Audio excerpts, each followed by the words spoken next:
All right, hey, it's Chris. I got asked about crystal grids and someone wanted some help making some.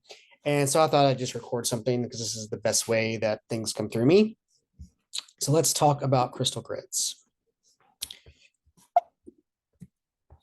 So crystal grids are a combination of crystals, gemstones, sacred geometry, and positive intentions to expand the power and energy of the crystals in a highly effective way. What that means is we take different crystals and we align that, we place them in a grid or in a pattern and that pattern is to amplify or just help us focus an intention. Now, I've talked before, my personal feelings on crystals is they invoke vibrations and feelings in us when we look at them or interact with them or have them on our person. And so the idea of this is you create this grid, and every time you look at it, it reminds you to send that signal out to the universe about whatever it is you're trying to do with the grid. So in this case, we're talking about abundance grids, specifically around bringing money in for a project or bringing money in to take care of your family. And so we can we can sometimes forget that we need to send those signals, and so we put these things around us so every time we walk by them we see them. So like I have one in my house that's about, I have two. One is about absorbing negativity and the other one is about sending love out. The one that absorbs negativity has a lava stone that I picked up. The one that sends out love has a giant rose quartz. And that's just to remind me to send that feeling out to the house, to the family, to anyone that I interact with or anyone that comes into the house. What they usually consist of is a geometrical pattern. Again, it doesn't have to be like a sacred geometry. It could just be a square. It could be a triangle. It could be whatever you're feeling. Crystals and gemstones, clear quartz points, or clear quartz pyramids. I tend to go with the quartz points. Those are easier and cheaper to come by, but you can really use whatever you have. We'll go into some that are like typically for abundance, but it's really whatever you want to use, whatever you have. I wouldn't recommend buying anything specific unless you have none. Grab what you have in the house, sit in meditation, figure out what feels good to put into your crystal grid for whatever it is you're building. So here's some common ones for abundance: amethyst, citrine, malachite, jade, pyrite, lapis, green aventurine, peridot, carnelian, garnet, quartz, tiger's eye. I think there's about 30 more on the list. Essentially, as I mentioned, whatever resonates with you for abundance is what you should use for your focus stone. There is no wrong way to do this. Probably the only rule that exists here is quartz is your amplifier. And so they are pointed. So they have a point and the points are directional. So if we are sending abundance out, the point should be out from the stone in the middle. If say we've got one that is absorbing negativity, we want all that energy to be going through the quartz and then focused into the stone that's absorbing the negativity. So points in for like negativity, points out for what if you want to radiate out the thing that you're trying to do. That's probably the only hard and fast rule that exists here. And so this is a basic crystal grid for beginners that I grabbed. As you can see, you have a focus stone in the middle. In this case, it is a clear quartz. You have these waystones that are in the middle. In this case, it's obsidian. And then you have the desire stones, which are on the outside, which is an amazonite. Here's one for money that I grabbed. So this is using the seed of life pattern. Inside the middle there, the person has placed an amethyst. And the focus stone is the amethyst, again, for money, for abundance. You have desire stones of green aventurine. Again, those are abundance stones. And then same thing for malachite. So all of these, and these are green, money's green.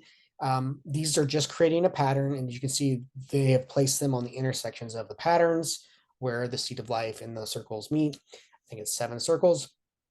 All that comes together and this just creates it. And the idea is you would see this and you would go, oh yes, I am manifesting money. So every time you walk by it, oh, money, money, money, I'm bringing money in, money attracts, and you just leave this thing in. You may also want to put some carnelians in there. Carnelians are useful for, if you're a believer that you need to charge crystals, either in the moonlight or the sunlight. Carnelians kind of take away the requirement to do that. So you can kind of leave your grid up for longer if you put some carnelians in there as well. Again, there's no right or wrong way to do this. Just go with what feels good or what you feel in the moment. This is an example of one that's got a pyrite in the middle, smoky quartz on the outside, and green aventurine on the outside. So again, pyrite, abundance, it looks like gold. Smoky quartz, shield of protection around the main crystal. Aventurine for attract luck. And then in this case, there's 6 of them. 6 is a lucky number in feng shui, but you can use whatever you feel like. Again, there's no right or wrong way to do these. Here's another with a quartz as the focus stone. So this has rose quartz, garnet, and clear quartz. As you can see, the points there are here. The points are sticking out, like I mentioned, because we want whatever this entails. In this case, this one is for love and abundance, hence the rose quartz. We've got the quartz as the amplifier, the rose quartz for love, and the garnets for abundance. So this one is love and abundance, garnet for abundance. Again, no right or wrong way. If you had a giant garnet, you could put it in the middle. If you had a giant rose quartz in the middle, you could put it in the middle. If you wanted to put 2 of them in the middle, you can totally do that. There's no right or wrong. This one is a turlomated quartz. That's the black stuff. So this quartz has turlomane in it. Again, you can see clear quartz, rose quartz, tiger eye, amethyst, and green aventurine here. So again, this one's about maybe showing gratitude. The turlomated quartz, grounding, turning negative thoughts into positive thoughts, making it easier for you to see the positive in the situation. We've got the amethyst. We've got 3 amethysts. Again, you can see these are just all in a grid. We've got the tiger's eye. We've got the aventurine. This one's got a citrine in the middle. A citrine is known as the merchant's stone. It's for attracting money and success, but also imparts self-confidence and promotes motivation. Again, we've got the quartz there to amplify inside of this, looks like a Metatron's cube, green aventurine, and then amethyst on the outside. Again, as you can see in this case, they have put the amethyst in each circle and the green aventurine on the intersections there. That's, using the sacred geometry. Here's another one that's got pyrite as the focus stone. We've got clear quartz. We've got tiger's eye and aventurine. Again, this one is about abundance and money. So again, in this case, you can probably say the tiger's eye is representing abundance. The aventurine representing money, because at least in the United States, it's the color of money. We are pulling, the pyrite is sending that signal out. It's getting amplified by the quartz and through those other objects. And again, you can see that they had the number of points as it related to the sacred geometry. Again, you can make this as complex or as simple as you want. And this is probably the last one, pretty similar to the first one, just another way of doing this. This one has the flower of life behind it, and they're kind of using it and kind of not. So you can see that on the outside, they have the citrine at the points of the circles. We've got the green aventurine and the tiger's eye in the center of the other circles, and pyrite in the middle. And again, the quartz points pointing out. So we're sending the abundance, or sending those signals of abundance, and using the other stones that magnify and vibrate with that abundance.